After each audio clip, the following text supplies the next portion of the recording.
Viral झाँक्रीको आत्मा भड्क्यो, श्रीमती भन्छिन् रातभर रोएको आवाज आउँछ। दर्शकबिन नमस्कार, एनपी नेटवर्कमा स्वागत छ। नयाँ भिडियोको साथमा उपस्थित भएका छौँ। हाम्रो च्यानललाई सब्स्क्राइब गर्न नभुल्नुहोला। दर्शकबिन ताप्लेजुङका भाइरल झाँक्री भनेर चर्चामा आएका कृष्ण घतानीको केही समय अगाडि विषालु सर्पको टोकाइबाट मृत्यु भयो।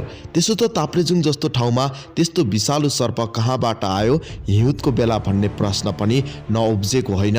झाँक्री विभिन्न ठाउँमा भूत आत्मा भगाउने भनेर नेपालभर चर्चामा थिए, भाइरल थिए।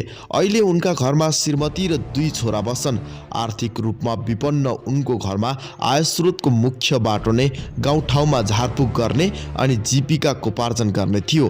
अहिले घरमा श्रीमती र 2 छोरा बस्छन्। छोरा एउटा त निकै सानो बालक नै छ, एउटा भने स्कुल पढ्दै गरेको उनकी श्रीमती बताउँछिन्। गाउँमा जङ्गलको छेउमा घर छ।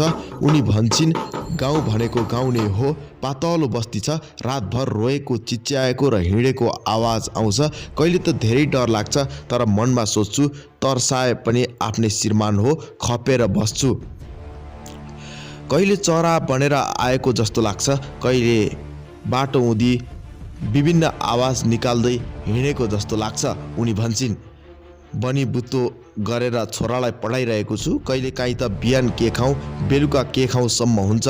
कुखुरा पालेको छु, छोराहरूको बिजोग भयो, सक्नुहुन्छ भने सहयोग गरिदिनुहोस् भन्छिन् श्रीमती।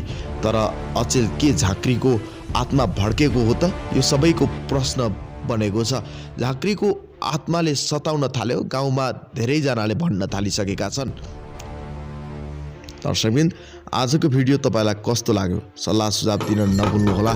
साथै मनोरञ्जन अनि तातो खबरको लागि हाम्रो च्यानललाई सब्स्क्राइब गर्न नभुल्नुहोला। हवस् त, नमस्कार।